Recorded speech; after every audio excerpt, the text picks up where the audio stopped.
Bismillahirrahmanirrahim. Assalamualaikum warahmatullahi wabarakatuh.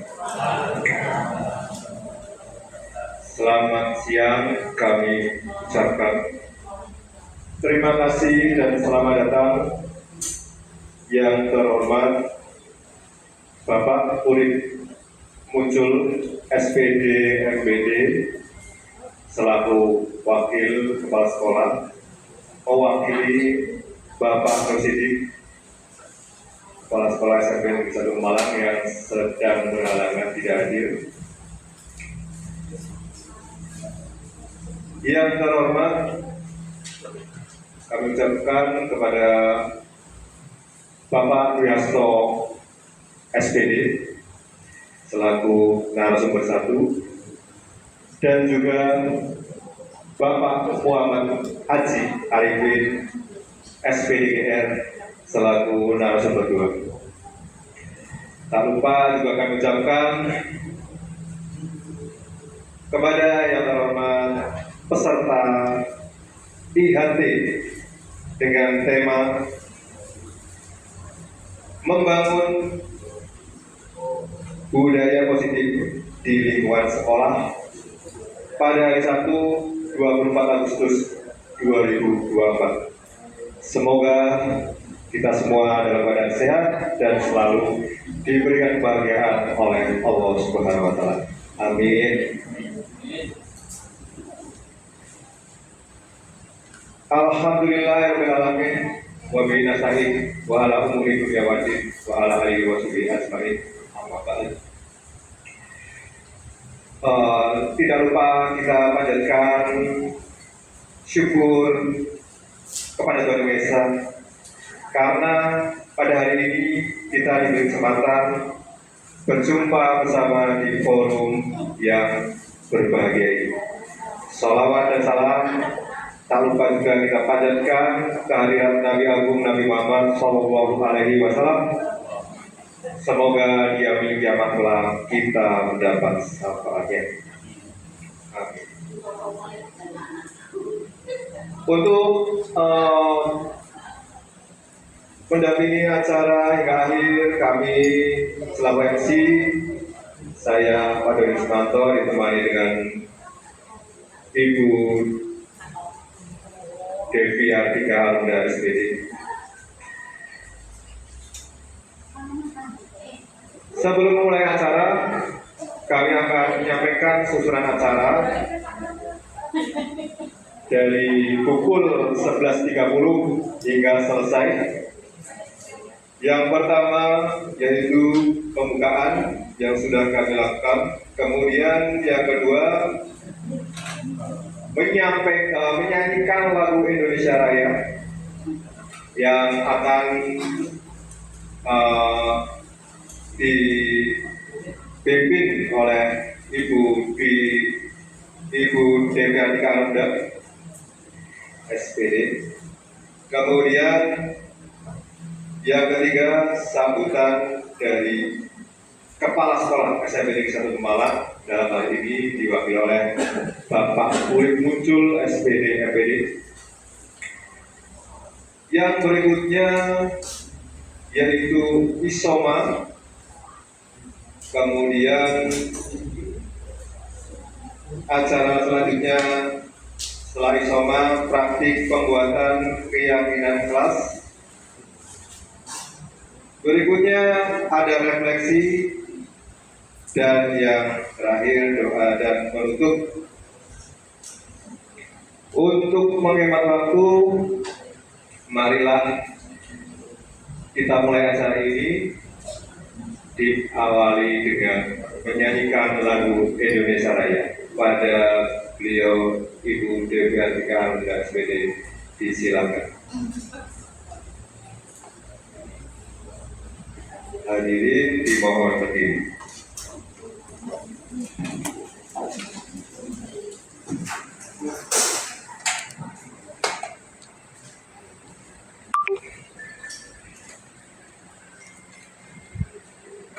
Hiduplah Indonesia yang tua, Indonesia tanah air. lahirku, anakku pada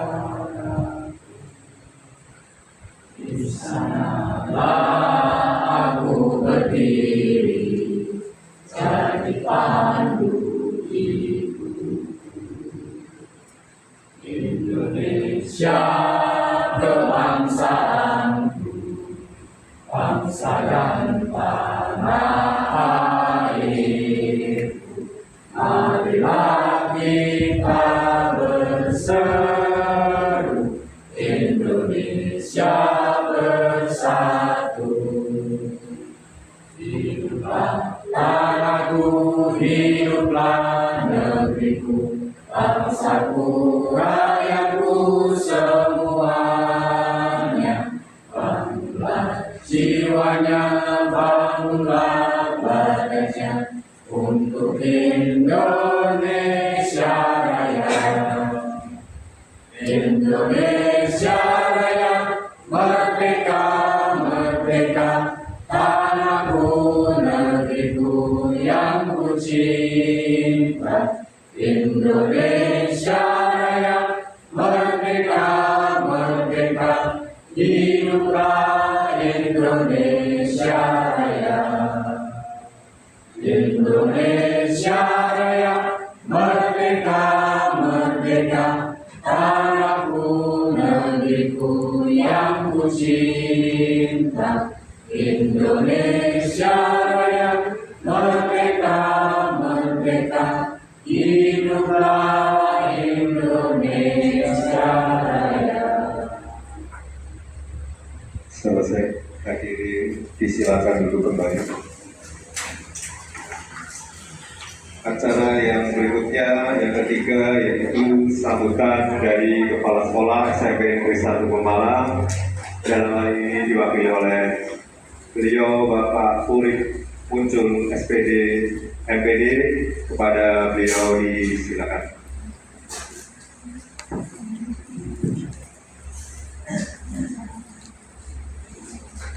Bismillah. Assalamualaikum warahmatullahi wabarakatuh.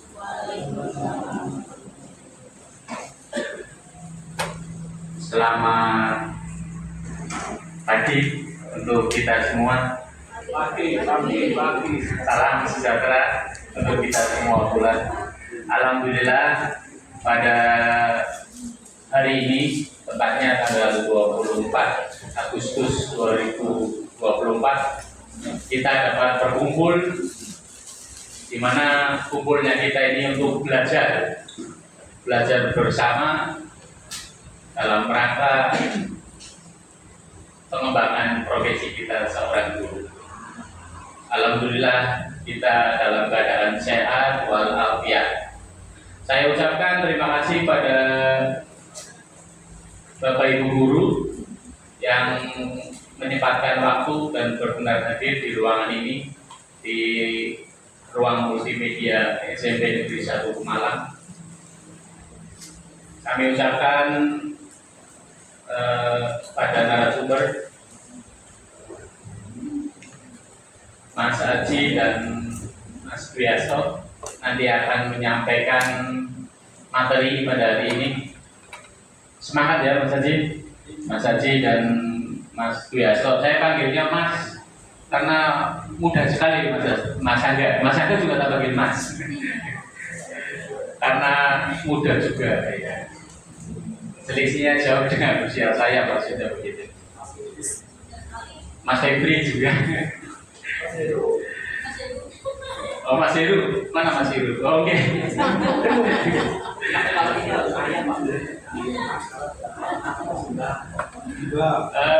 Saya di sini mewakili kepala sekolah karena beliau sedang ada kegiatan di luar. Sekaligus mohon izin pada segenap panitia, Pak Soleh dan kawan-kawan, saya juga mewakili panitia ya Pak Soleh. Kalian tadi di urutan acara tidak ada sambutan dari panitia, jadi saya sekaligus mewakili panitia ya Pak Soleh, mohon izin. Perlu Bapak Ibu ketahui bahwa kegiatan ini merupakan kegiatan yang bekerja sama antara sekolah dengan Kombel Senisa GC, betul ya Pak? Iya, Kombel Senisa GC. Singkatannya apa Mas Andar? KGC. Oke KC. Oke KS Guru GC Senisa.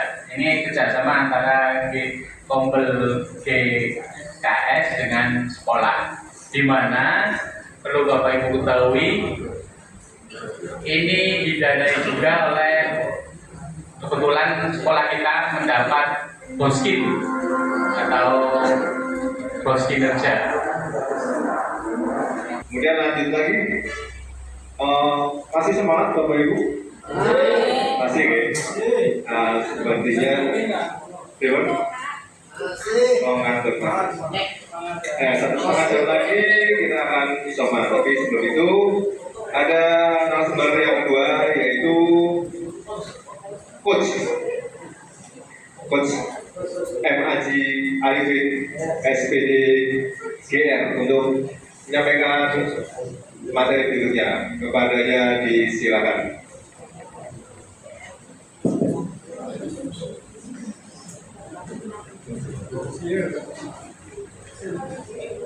Bismillahirrahmanirrahim. Masih semangat Bapak Ibu? Coba kita bangun semangat kita di sini. Ketika saya bilang he, Bapak Ibu bilang ha. Ketika saya bilang ha, Bapak Ibu bilang he. Kalau saya bilang he, Bapak Ibu bilang he, ha, cita lucu nih uang. Oke. Kita bakal semangat kita semuanya ya. Hey, ha, ha,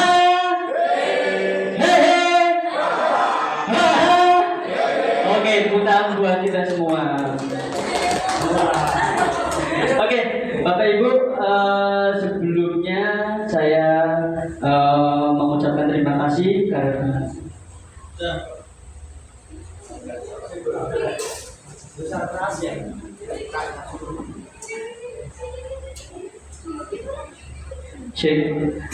karena sudah bersedia untuk meluangkan waktunya membersamai kami di sini dalam acara IHT atau diseminasi budaya positif di sekolah.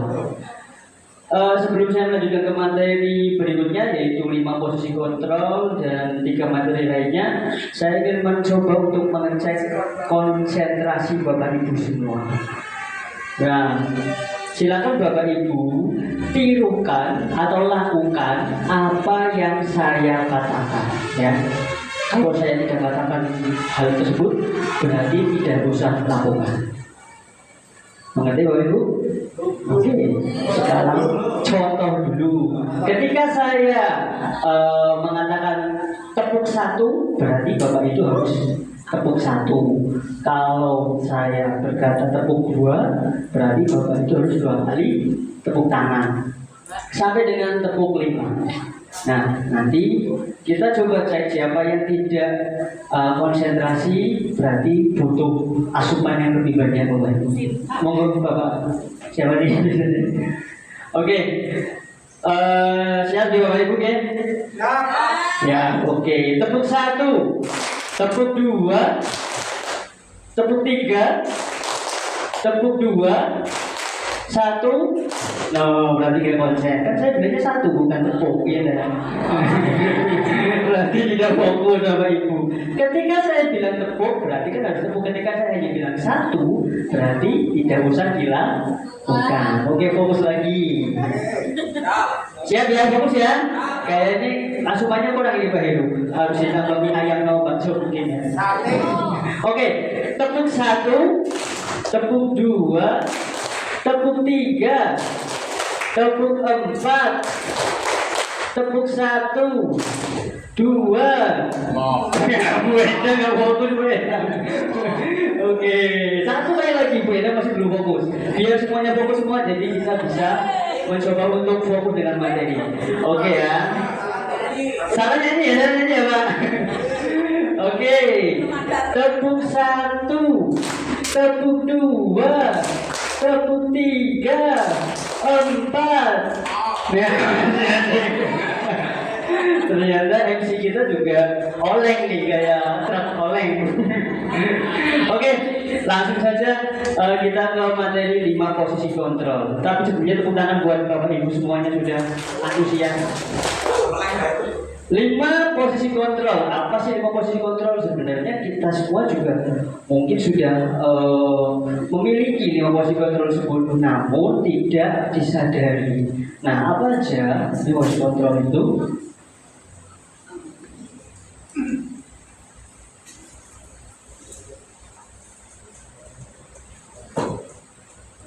Oke, pendahuluannya. Nah, dalam kita bicara mengenai disiplin.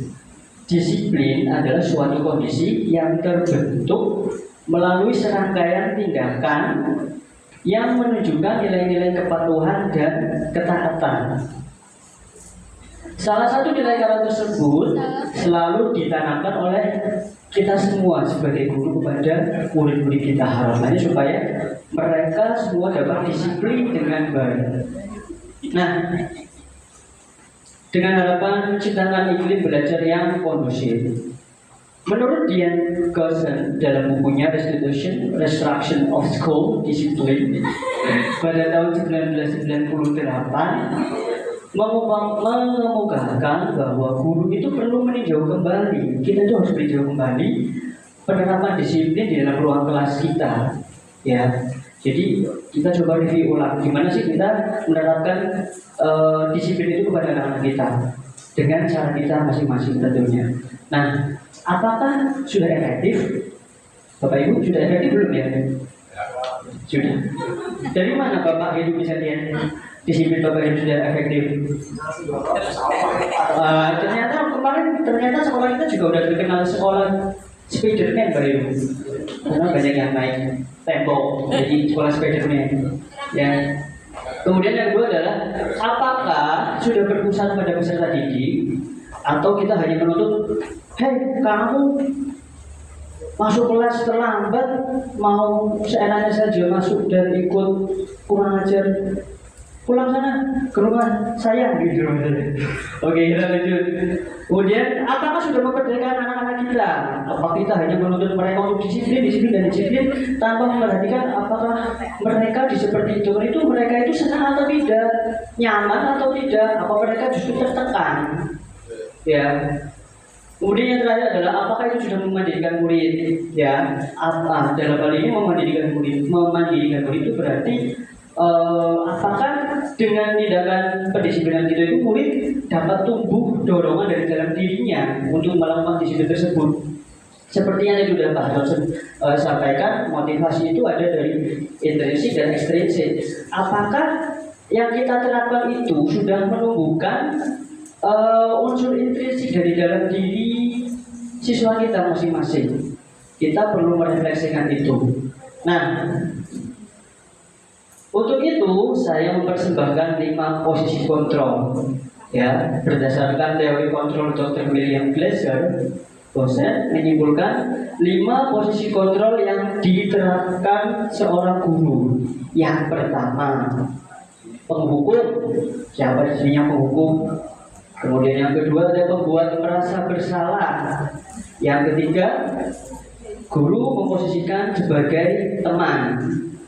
Dan yang keempat adalah pemantau. Kemudian yang kelima adalah manajer. Nah, coba kita refleksikan kembali. Kita berada di posisi yang mana sih? Apakah kita menghukum? Apakah kita membuat merasa bersalah? Kemudian teman, pemantau, atau juga manajer? Kita coba ulik lagi. Nah, pada posisi penghukum, seorang penghukum bisa menggunakan hukuman berupa fisik maupun verbal, ya. Kemudian orang-orang yang menjalankan posisi penghukum senantiasa mengatakan bahwa sekolah memerlukan sistem atau alat yang dapat lebih menekan murid-murid lebih dalam lagi tanpa memikirkan dampak yang ditimbulkan Bapak Ibu. Jadi selama ini itu bagi posisi penghukum dia itu hanya menekan dan menekan murid sehingga dampak negatif itu terjadi pada murid kita tanpa kita sadari. Nah, guru-guru yang menerapkan posisi penghukum akan berkata, patuhi aturan saya. Kalau tidak, awas. Kamu selalu melakukan kesalahan. Mani-mani kon. Lah ngapain apa sih coba tanggane kon gampang. Aku bosan mulai ya. Kemudian yang ketiga, keluar dari kelas ini. Jangan ikut pelajaran saya. Gara-gara kamu kelas ini jadi ribut. Akhirnya bocah senang kan ya Pak Indra ya. Boleh keluar. Oke. Nah, itu posisi penghukum Bapak Ibu. Memang tanpa sadari, saya pun pernah di posisi tersebut, ya. Apa Bapak Ibu ada yang berada di posisi nomor 1 ini? Dari gini. Oke, kita lanjutkan. Nah, dampaknya apa sih? Dampak dari posisi sebagai penghukum itu nanti biasanya murid itu menjadi pendendam. Wah, udah turun, terus ngetok nanya pada kelas awas nih, mongko boleh tak kompesi. Pak Hendro ya, mau wis gunduli rambut, besok gendara tak gunduli badai. Oke. Kemudian siswa juga menjadi pemberontak. Yang ketiga, siswa juga menyalahkan orang lain. Biasanya siswa yang dihukum, dia akan menyalahkan temannya sendiri. Wah, kon sih, gara-gara kon aku akhirnya dihukum gini. Ya.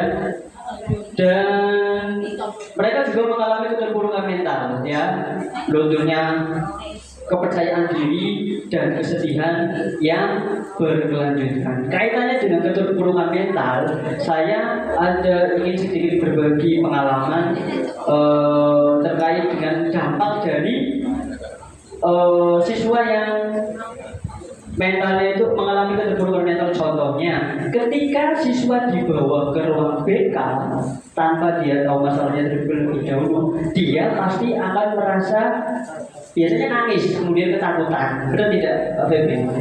Tidak ya? Biasanya mereka ketakutan dan dia menangis. Nah, itu mungkin dampak dari posisi yang kita lakukan itu belum sesuai, ya. Sehingga ketika saya melihat baru duduk saja dia sudah menangis tanpa kita tahu ternyata background masalah dia, dan dia di situ mentalnya itu udah kena. Kalau menurut saya, ya mentalnya udah kena. Nah, itu dampak dari posisi kontrol yang kurang tepat yang ada pada diri kita. Kemudian kita lanjutkan selanjutnya, ada pembuat merasa bersalah, ya. Pada posisi ini guru akan berkata lebih lembut. Kemudian guru akan menciptakan keheningan yang membuat orang lain merasa tidak nyaman, merasa bersalah, bahkan rendah diri. Biasanya ciri-ciri atau kalimat yang keluar dari pembuat merasa itu, yang pertama adalah, ibu sangat kecewa sekali dengan kamu. Ibu sudah susah payah dari Pelutan sampai ke SMP 1, jalan kaki sampai sekolah, kok kamu seperti ini. Mending ke pasar anyar belanja ya biayanya. Yang kedua, kamu tidak kasihan dengan ibu. Ibu sudah berusaha payah menjelaskan loh, tapi kamu kok malah tidur saja. Yang ketiga, gimana coba kalau orang tua kamu tahu kamu seperti ini? Nah, dampaknya apa sih? Dampaknya murid akan merasa bersalah, ya. Kemudian merasa menjadi orang yang gagal. Aduh, aku udah mengecewakan guru saya sudah mengecewakan ibu saya di rumah. Kemudian dan murid dengan perasaan tentang seperti ini yang tiba-tiba dapat meletus amarahnya biasanya, dan sehingga dapat menyakiti diri bahkan orang lain. Aku malas mikir gini, aja dia meluapkan emosinya. Yang ketiga adalah memposisikan sebagai teman. Nah, pada posisi teman ini, guru tidak akan menyakiti murid, namun akan tetap berupaya mengontrol murid melalui persuasi biasanya atau ajakan. Posisi teman pada guru bisa negatif ataupun positif. Ada dua sisi positif dan sisi negatif ketika kita memposisikan kita sebagai teman. Posisi positifnya ya berupa hubungan baik dengan siswa. Kita memiliki hubungan yang baik dengan peserta didik. Kemudian guru dengan posisi teman menggunakan hubungan baik dan humor biasanya untuk mempengaruhi seseorang. Mereka biasanya akan berkata, ayo bantu ibu demi bapak ya. Ayo bantu demi bapak ya. Kemudian yang kedua, ayo bantu ibu membereskan kelas ini. Kemudian ya sudah, kali ini tidak apa-apa, nanti ibu bantu perbaiki. Kalimat-kalimat seperti itu adalah kalimat yang keluar pada posisi sebagai teman. Kemudian yang ketiga, yang berikutnya adalah dampaknya. Dampaknya ya positifnya itu tadi dapat menjalin hubungan baik dengan murid. Kemudian yang kedua, dampak negatifnya murid akan menjadi tergantung dengan kita biasanya karena merasa wah udah deket banget, akhirnya murid merasa menganggapnya sebagai teman sampai dia menjadi bergantung pada guru. Yang ketiga, murid akan merasa dikecewakan apabila suatu saat guru tidak dapat membantunya.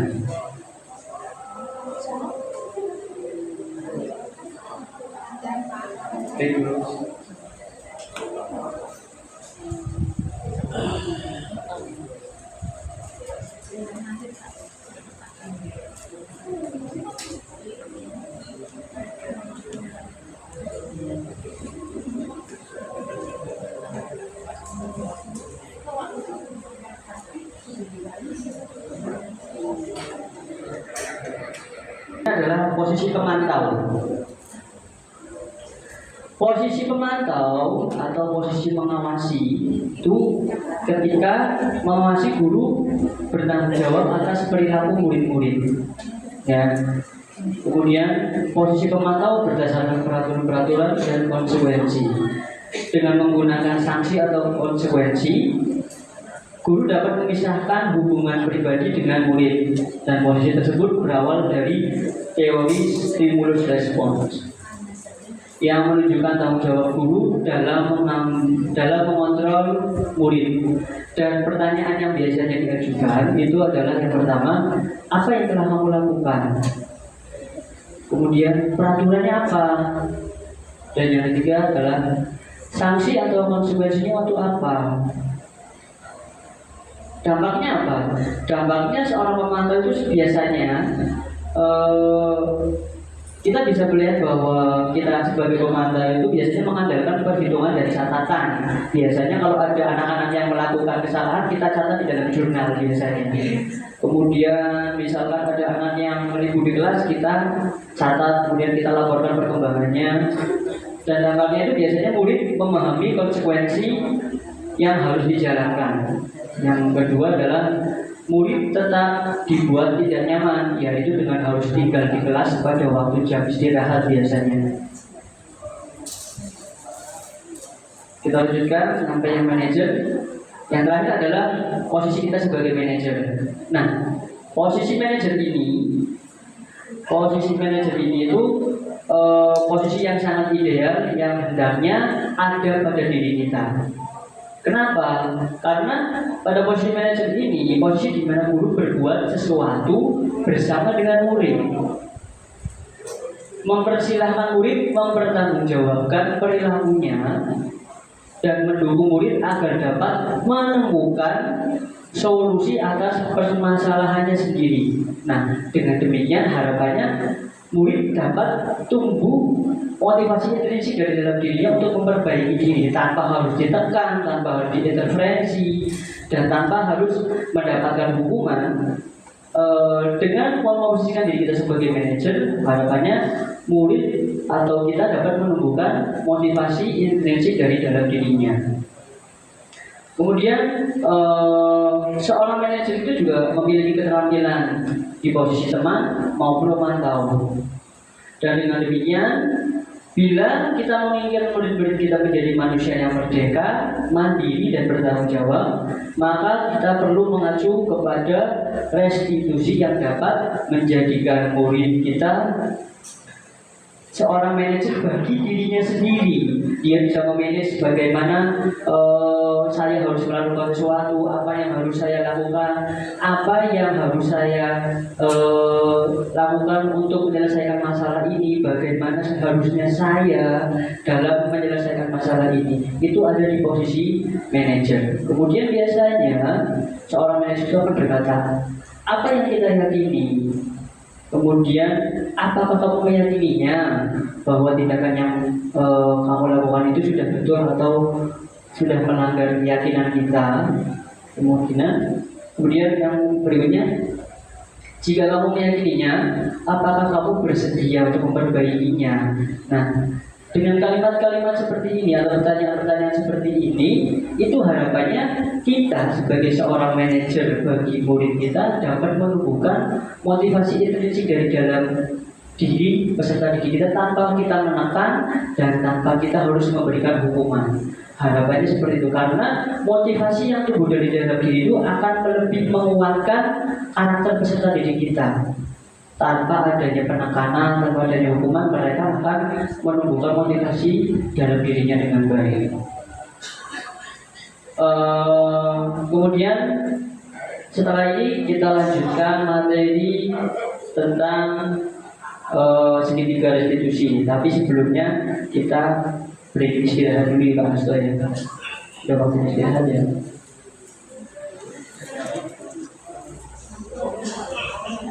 Masih ada 3 menit.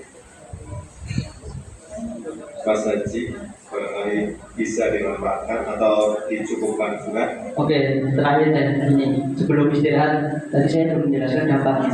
Dampak dari posisi manajer ini adalah murid dapat menjadi pribadi yang lebih mandiri, ya. Dia dapat menemukan solusi atas masalah yang dihadapinya sendiri.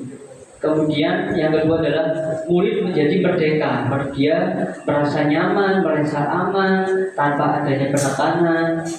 Mereka akan menjalani hari-hari mereka di sekolah dengan perasaan yang nyaman dan aman. Kemudian yang ketiga adalah bertanggung jawab atas segala perilaku dan sikapnya, yang pada akhirnya dapat menciptakan lingkungan yang positif, nyaman, dan aman.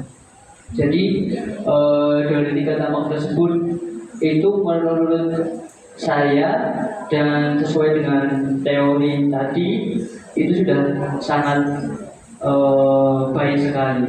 Dengan memposisikan diri kita sebagai manajer, kita akan lebih bisa menumbuhkan motivasi intrinsik dari dalam diri peserta didik kita masing-masing tanpa adanya penekanan. Sesuai dengan filosofi Ki Hajar Dewantara bahwa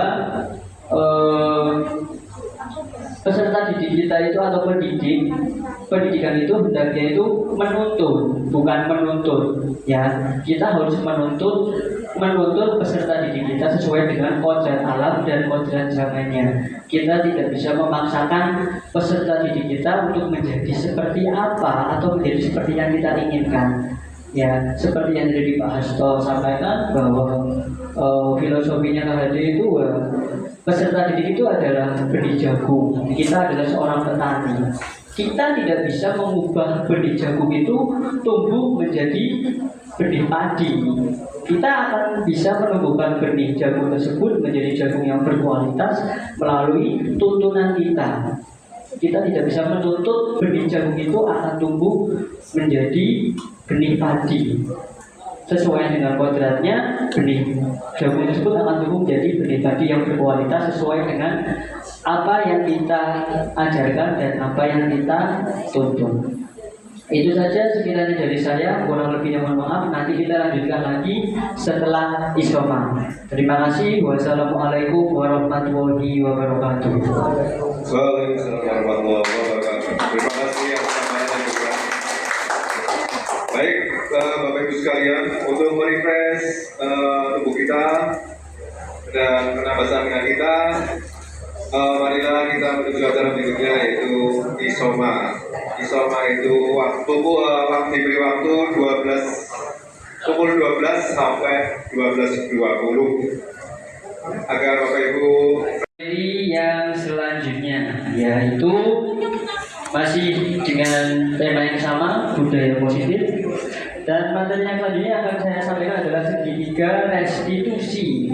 Apa sih segitiga restitusi itu? Nah, sebelum kita melanjutkan ke segitiga restitusi, apa itu restitusi? Restitusi adalah sebuah cara untuk menanamkan disiplin positif pada peserta didik tanpa menghakimi, melainkan dengan cara memberikan kesempatan kepada siswa secara bebas untuk memperbaiki kesalahan mereka dengan cara dan kesadaran mereka sendiri. Jadi restitusi itu mencoba untuk menumbuhkan motivasi intrinsik yang ada pada diri peserta didik. Kemudian pada restitusi, seorang guru berperan sebagai pembimbing yang membimbing siswa melalui pengajuan pertanyaan-pertanyaan untuk mengungkapkan kesalahan, menggali alasan, kemudian memahami keyakinan apa yang mereka langgar, sehingga harapan akhirnya siswa dapat menyadari kesalahannya sendiri tanpa harus kita intervensi, tanpa harus kita tekan, dan belajar dari kesalahan tersebut hingga akhirnya mereka menyadari suatu nilai keyakinan dalam diri. Seperti yang tadi sudah disampaikan bahwa keyakinan itu akan tertanam dari dalam diri tanpa adanya paksaan. Kemudian keyakinan itu yang melekat dan memperkuat karakter siswa. Jadi restitusi ini merupakan pendekatan yang sangat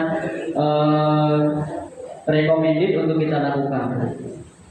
Nah, kemudian bagaimana sih cara menerapkan restitusi itu kepada siswa-siswa kita? Nah, Diane Gosen dalam bukunya Restitution School Discipline tahun 2001 itu merancang sebuah tahapan-tahapan restitusi, ya, dan itu memudahkan bagi guru dan orang tua untuk melakukan proses menyiapkan anaknya dalam melakukan restitusi. Dan tahapan tersebut bernama segitiga restitusi, seperti tadi yang sudah saya sampaikan, atau restitution triangle. Proses 3 tahapan tersebut didasarkan pada prinsip-prinsip utama dari teori kontrol, yaitu yang pertama adalah menstabilkan identitas. Kita harus menstabilkan identitas dulu pada anak. Kemudian yang kedua, kita juga harus memvalidasi tindakan yang salah yang dilakukan oleh anak. Yang ketiga, kita harus menanyakan keyakinan kepada peserta didik kita. Nah, dalam menstabilkan identitas itu adalah dasar dari segitiga restitusi itu sendiri. Ya, tujuannya untuk mengubah identitas anak dari orang yang gagal karena melakukan kesalahan menjadi orang yang sukses. Anak yang melanggar peraturan karena sedang mencari perhatian adalah anak yang sedang mengalami kegagalan. Dia gagal dalam memenuhi kebutuhan dasar dia sendiri, seperti yang tadi disampaikan oleh Pak Hasto. Kemudian dia juga mencoba untuk memenuhi kebutuhan dasarnya, namun berbenturan. Nah, kalau kita ingin menjadi reflektif, maka kita harus meyakinkan si anak dengan cara mengatakan kalimat-kalimat seperti ini. Jadi apabila anak-anak kita melakukan kesalahan, kita itu harus tanya dulu, harus menstabilkan identitasnya bahwa berbuat kesalahan itu tidak apa-apa. Bapak dan ibu juga pernah melakukan hal yang sama. Dengan kita berkata seperti itu, otomatis siswa akan merasa bahwa apa yang dilakukannya itu ternyata terjadi pada semua orang, sehingga dia tidak merasa gagal. Dia tidak merasa bahwa hanya dirinya lah yang melakukan kesalahan. Kemudian tidak ada manusia yang sempurna. Semua orang pasti pernah melakukan kesalahan. Dan yang ketiga adalah Bapak juga pernah melakukan kesalahan yang seperti itu, dan kita bisa menyelesaikan ini. Dengan seperti itu, harapannya siswa kita tidak merasa tertekan. Bahkan mereka akan mengutarakan pernyataan atau permasalahan yang mereka hadapi. Kemudian yang berikutnya adalah memvalidasi tindakan yang salah. Nah, setiap tindakan kita lakukan dengan satu tujuan, yaitu memenuhi kebutuhan dasar. Seperti yang tadi sudah Pak Hasto sampaikan, ada 5 dasar kebutuhan manusia. Jadi semua tindakan yang dilakukan oleh anak-anak kita, bahkan kita sendiri juga pastinya, karena kita memiliki kebutuhan dasar yang ingin kita penuhi. Kemudian menurut teori kontrol, semua tindakan manusia baik atau buruk pasti memiliki maksud dan tujuan tertentu. Setuju Bapak Ibu? Setuju ya. Kemudian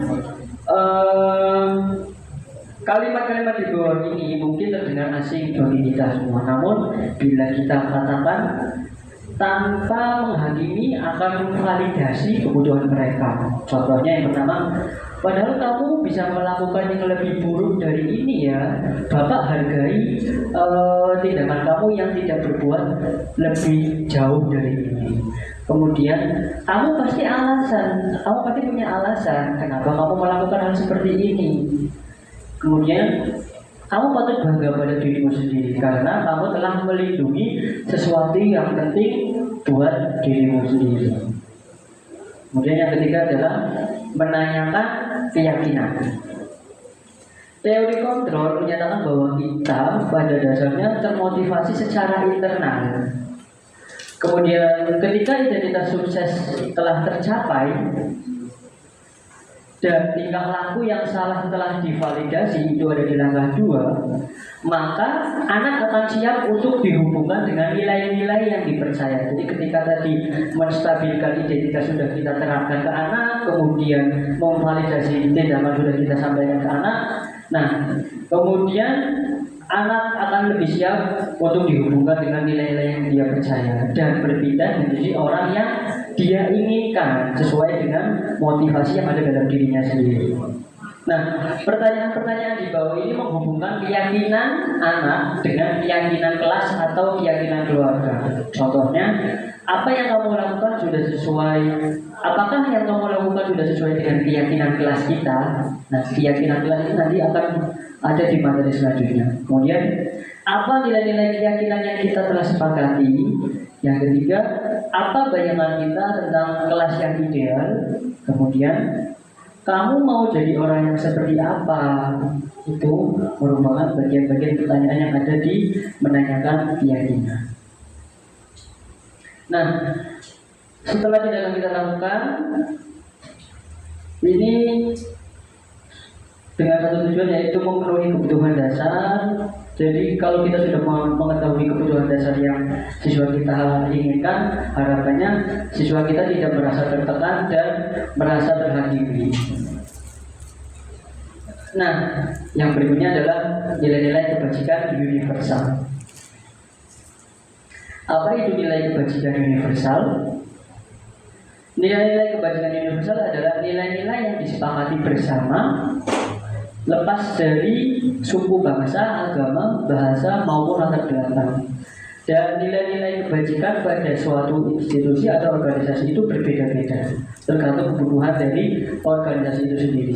Kemudian nilai-nilai kebajikan itu memiliki tujuan yang sangat mulia, di mana nilai kebajikan itu harus menjadi landasan perilaku oleh peserta didik kita masing-masing. Nah, nilai-nilai kebajikan tersebut dapat berupa keadilan, keselamatan, tanggung jawab, jujur, rasa syukur, berprinsip, integritas, kemudian kasih sayang, rajin, berkomitmen, percaya diri, kesabaran, keamanan, dan yang lain sebagainya.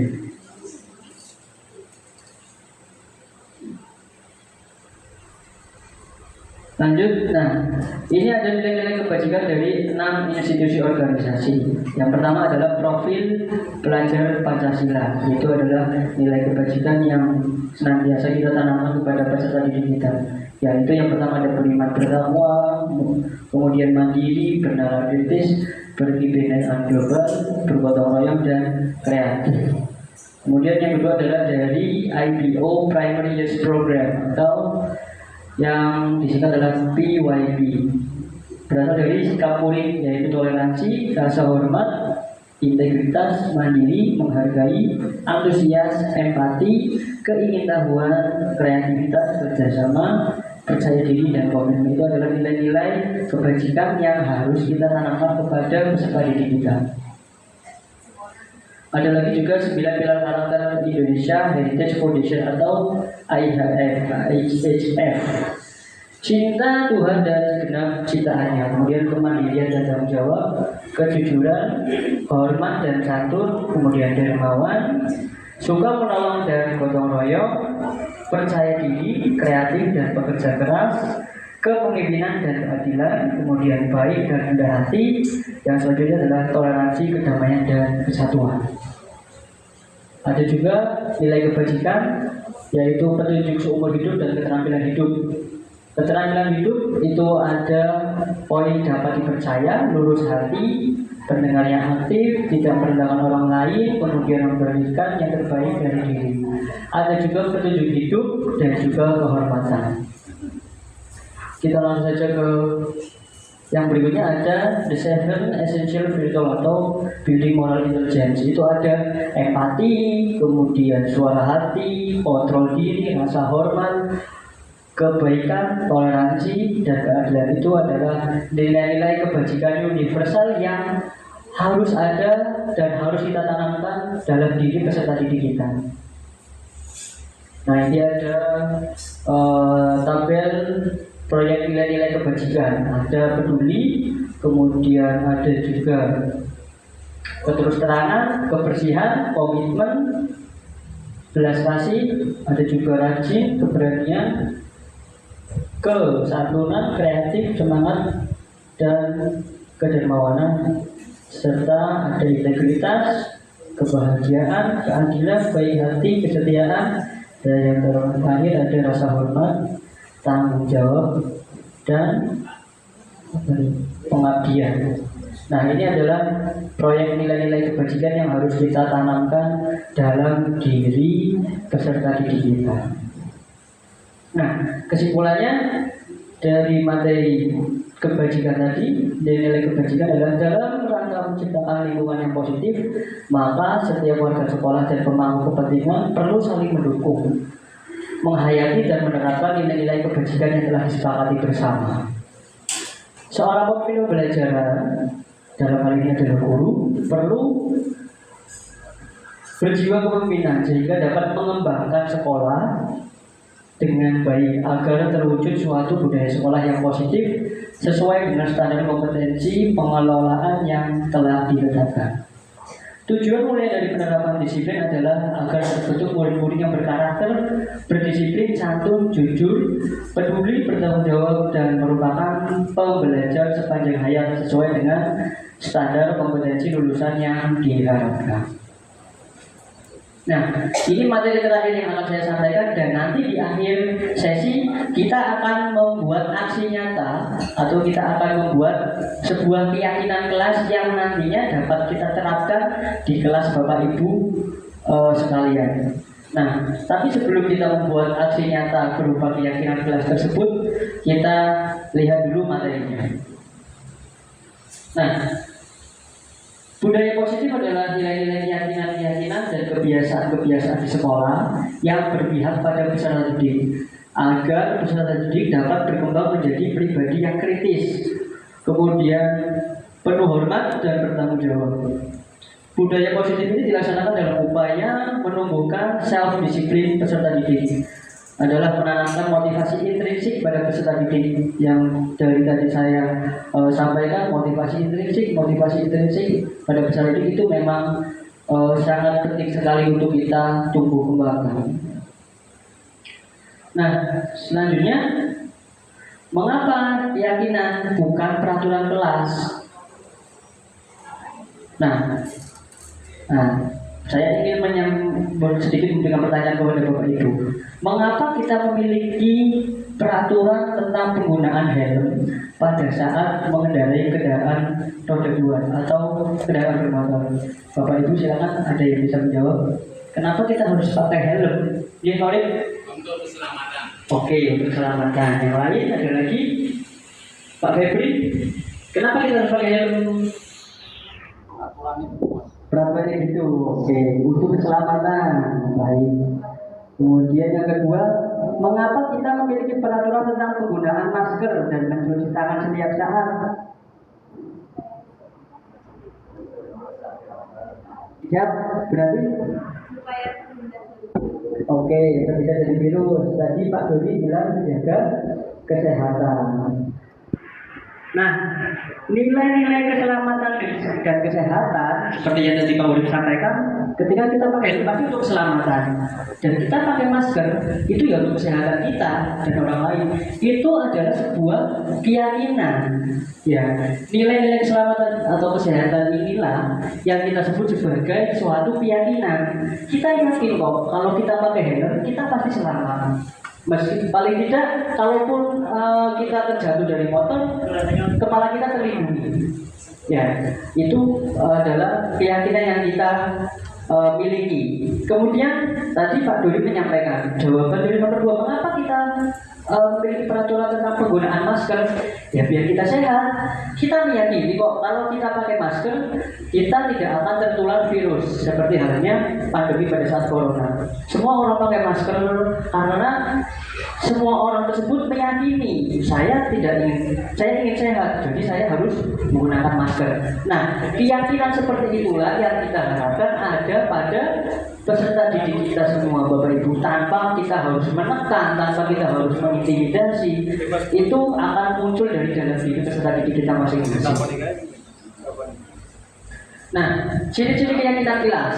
Nah, ciri-ciri keyakinan kelas antara lain, 1, bersifat lebih abstrak daripada peraturan yang lebih rinci dan konkret. Biasanya kalau keyakinan kelas itu kan kalau peraturan itu biasanya rinci banget, dilarang, kemudian harus memakai, kalimatnya seperti itu, harus datang tepat waktu, tidak boleh, dilarang.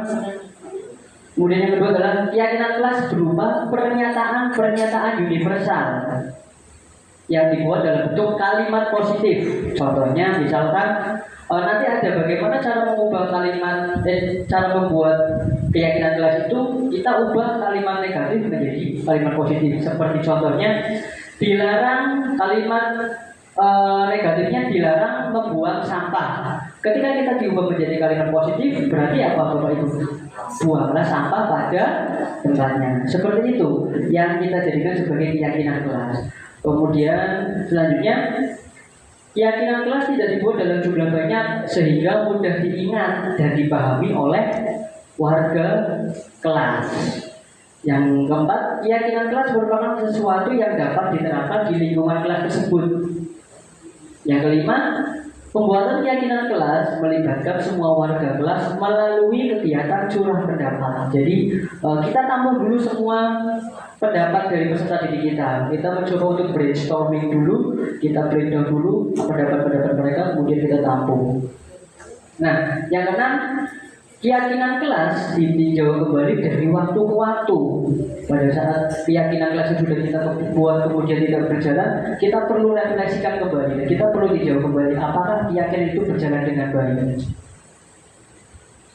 Ya, ini yang selanjutnya adalah tahapan menciptakan program kebajikan. Yang pertama adalah tentukan nilai-nilai kebajikan yang ingin dijadikan perhatian utama di sekolah Anda atau curah pendapat dalam kelompok. Untuk daftar kebajikan itu tadi yang sudah saya share, ada profil pelajar Pancasila, kemudian ada dari IPF juga.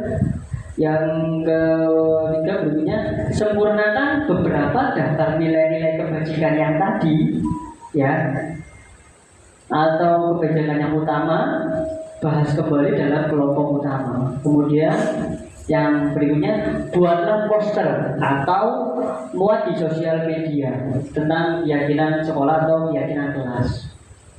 Nah, pembentukan keyakinan kelas. Yang pertama, keyakinan kelas bersifat lebih abstrak. Oke, ini yang tadi sudah kita bahas.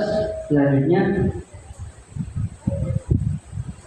nah ini mempersiapkan warga sekolah atau murid-murid sekolah untuk bercurah pendapat, kemudian mencatat semua masukan-masukan para murid sekolah di papan tulis atau kertas besar. Ini nanti kita akan praktekkan bersama. Kemudian semua anggota kelas warga sekolah bisa melihat hasil curah pendapat.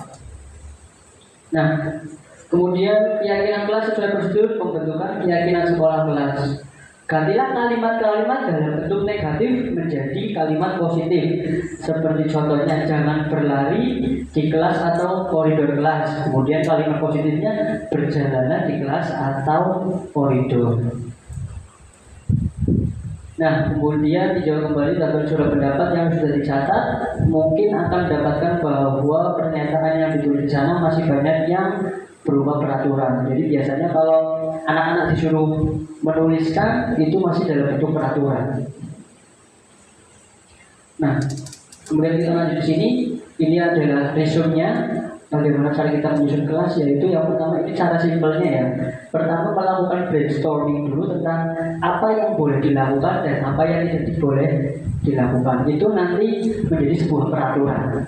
Kemudian yang kedua, kita catat dulu semua masukan dari peserta didik. Kita catat dulu mereka yang mereka harapkan seperti apa, kita catat dan kita tampung dulu. Kemudian yang ketiga adalah mengajak peserta didik untuk menemukan nilai kebajikan atau keyakinan yang menjadi inti dari peraturan. Setelah mereka menuliskan sebuah peraturan atau kalimat negatif, kita lihat kembali, kita padu-padankan kembali kepada nilai-nilai kebajikan yang sudah tadi saya sebutkan. Nah, kemudian yang terakhir adalah menyusun keyakinan kelas dari nilai-nilai kebajikan. Nah, setelah kita sudah membrainstorming, membuat kerangka, mencatat semua masukan dari anak-anak, kemudian yang ketiga kita padu-padankan kembali, kita koreksi lagi apakah yang mereka buat sudah sesuai dengan nilai-nilai kebajikan.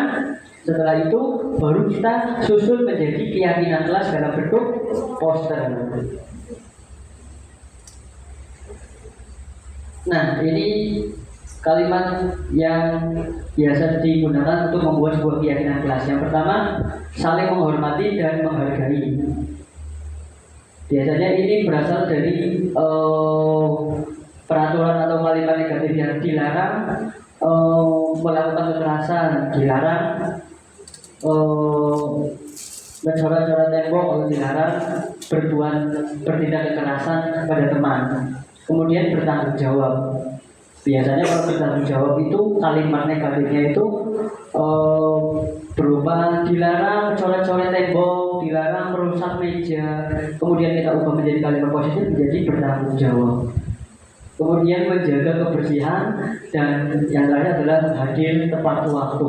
Nah, ini semua berada di unsur-unsur nilai kebajikan yang sudah tadi saya sampaikan.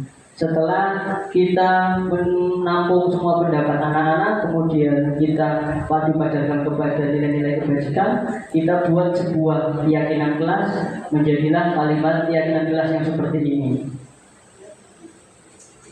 Nah, kesimpulannya adalah dalam menciptakan budaya positif tidak dapat dilakukan 1-2 orang saja. Kita perlu kolaborasi. Ya, kita butuh dukungan semua warga sekolah agar budaya positif itu dapat berjalan dengan baik, agar budaya positif tersebut bisa kita implementasikan di dalam lingkungan sekolah kita. Dengan budaya positif yang sudah kita laksanakan, ini dapat membuat suasana sekolah menjadi nyaman dan aman, dan peserta didik kita dapat belajar dengan perasaan senang, dan mereka akan merasakan merdeka belajar yang sesungguhnya sesuai dengan filosofi Ki Hajar Dewantara. Oke, selanjutnya kita masih ada waktu 10 menit ya Pak? Oke, ada waktu 10 menit. Saya ingin membagikan atau melakukan sebuah aksi nyata untuk Bapak Ibu guru semuanya.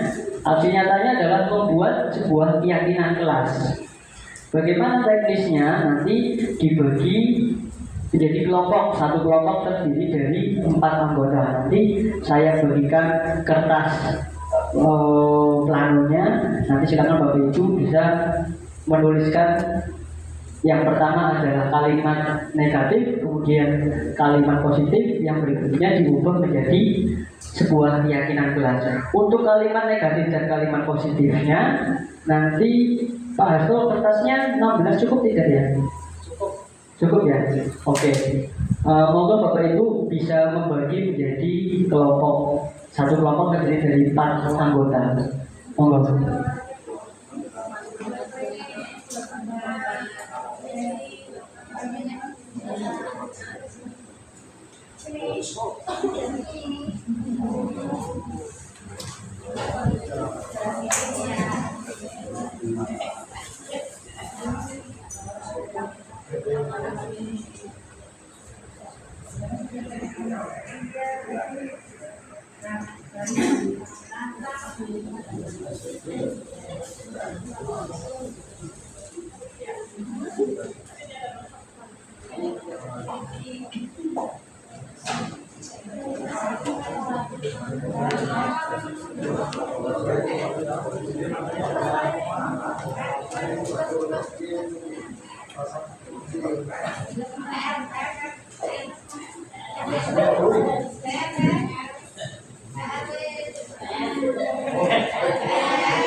Baik Bapak Ibu, silakan membentuk kelompok ya.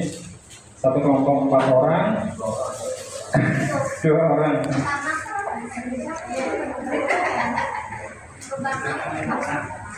Satu kelompok mendapatkan 1 kertas. Yang dipakai adalah lembar yang berwarna putih ini. Berarti nanti dalam 1 lembar itu Bapak Ibu pertama tuliskan peraturan kelas secara umum ya. Biasanya menggunakan kalimat negatif. Kemudian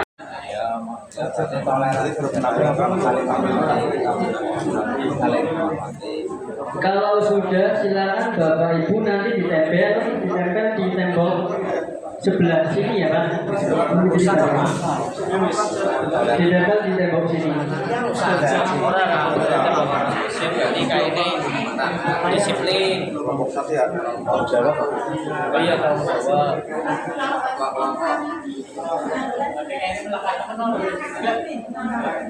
Tahu Jawa. Terus ingat terus saling menghormati, saling toleransi. Lepas. Yang itu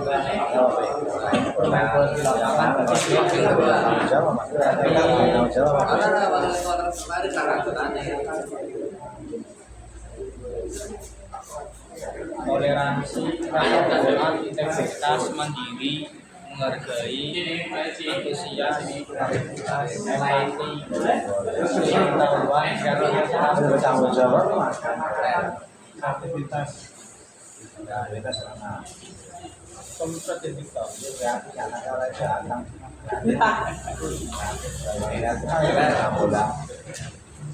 Kenapa apa Pak Ru ya?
Iya, kayaknya. Oh iya, coba.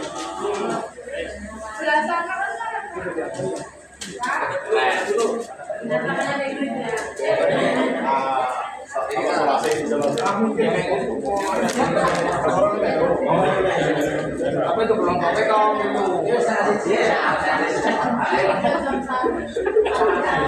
Ini pasti kan.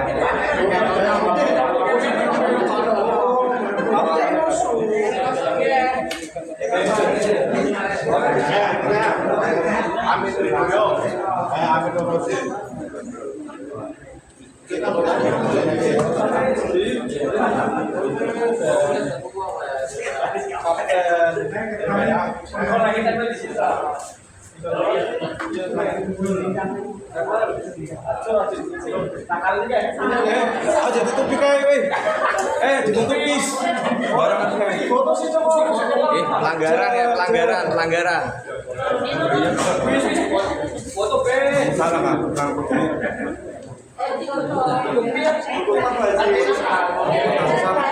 Ini sih barang saya. Mau warna ini berapa kan? Suara saya keluar mana?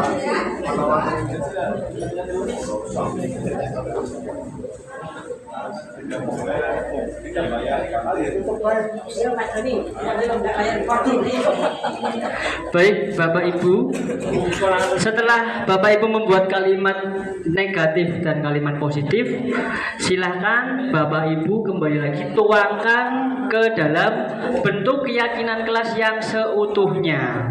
Ini ada kertas lagi, silahkan Bapak Ibu tulis untuk dibuat sebuah keyakinan kelas. Pak Purwadi. Jagoan. Nilai 100.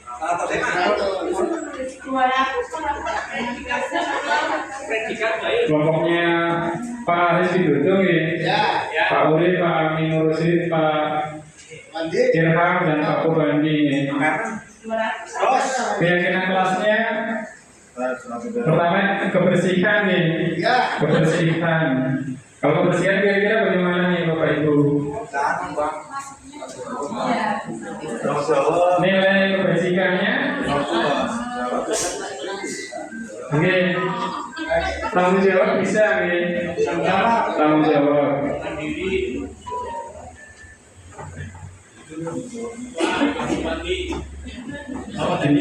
Bisa masuk ke tanggung jawab. Kemudian kalau yang kedua, ciptakan suasana kelas yang kondusif untuk belajar. Ini fokus belajar nih. Ini berarti tepatnya apa nih Bapak Ibu? Ciptakan suasana kelas yang kondusif. Yang kondusif.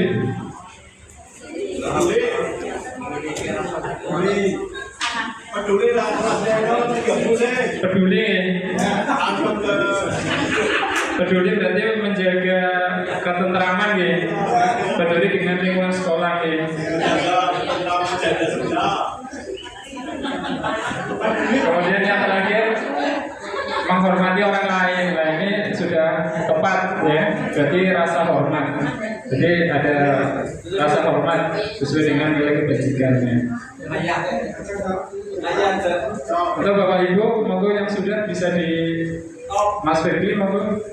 Ya nanti Mas Haji yang ini mencari. Mas Febri ya. Pak, so itu hasilnya saya lebih baik dari yang sore kan? Betul, yes. Pak Anies juga bagus. Dia bonggong Pak. Jadi Mas Febri antusias ya. Itu antusias Pak. Ya kalau baby itu Rasa hormat menghargai. Boleh nih. Ya sudah bagus Mas Febri. Kelompok yang lain sampun. Yang ibu-ibu ada lagi?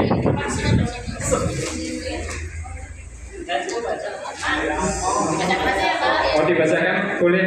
Monggo. Disiplin itu ya Pak, yang bawah nomor 1 disiplin. Yang mana Bu? Yang itu Pak yang sudah pindah. yang ini nih. Oke, berarti yang kalimat positifnya datanglah tepat waktu nih. Berarti ini nilai kebajikannya disiplin. Kemudian buanglah sampah pada tempatnya. Tanggung jawab. Oke, bisa. Sayangilah teman. Menghargai. Menghargai atau menghormati. Oke. Saya punya suami orang. Ya positifnya. Oke. Sudah cukup ya Bapak Ibu ya? Ada gambaran ya untuk keyakinan kelas. Kemarin ada kelasnya Mas Angga sudah ada. Saya lihat kelas 9H ya. Sudah ada keyakinan kelas dari Mas Angga. Kalau kelas yang lain nanti bisa dibuatkan nih. Jadi kalau ada peraturan kelas mungkin bisa diubah ke keyakinan kelas. Dan ini setiap waktu tertentu bisa dievaluasi kembali apakah sudah efektif atau belum, bisa kita evaluasi. Pak Adri, saya kemarin memberi topik dengan judul kesepakatan kelas. Beda apa Iya, kesepakatan kelas, tapi pengarahnya Iya, sebenarnya mirip-mirip ya antara peraturan, kesepakatan, dan keyakinan. Kalau tadi yang disampaikan Mas Haji berarti kan kalau kenapa keyakinan, kalau kesepakatan dengan peraturan hampir mirip Ibu.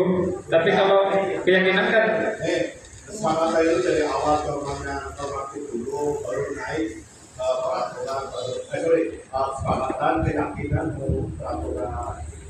Urutannya. Oke, iya tadi alasannya kenapa diambil keyakinan karena tadi kan kita ingin anak itu memiliki motivasi intrinsik nih dari dalam. Jadi tadi yang kita tekankan itu nilai kebajikannya Bapak. Jadi tadi kalau peraturan itu kadang sifatnya terlalu kaku nih. Harus begini. Kalau kayak Sifatnya mengikat sifat. mengikat betul. Dan kalau nggak kaku tidak bisa melakukan urutan ya. Makanya anak itu belajar untuk tanggung jawab gitu, makanya diajari untuk nilai yang diyakini.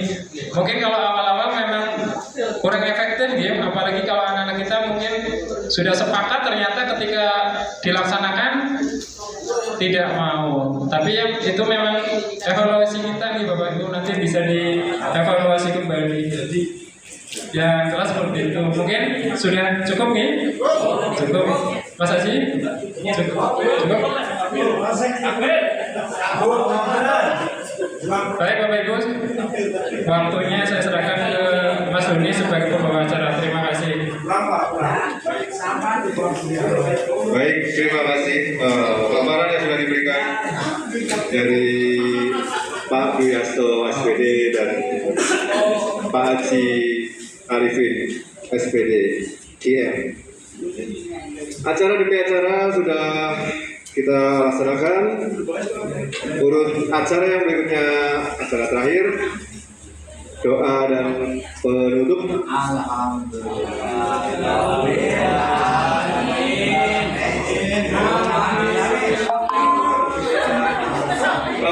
Untuk memimpin doa, kami silakan Mas Febri, Pak Heru Purwowo. Kepadanya kami silakan Pak Heru Parwoto, maaf, Pak Heru Parwoto SAG.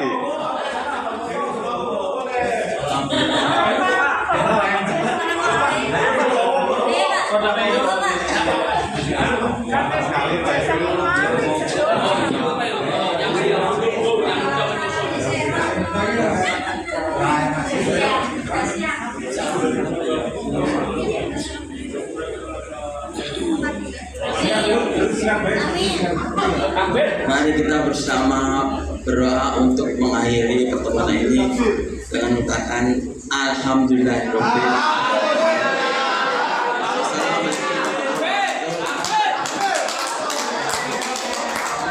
Baik, terima kasih. Kami dari MC mengucapkan mewakili panitia bila ada salah-salah mohon dimaafkan, kurang lebih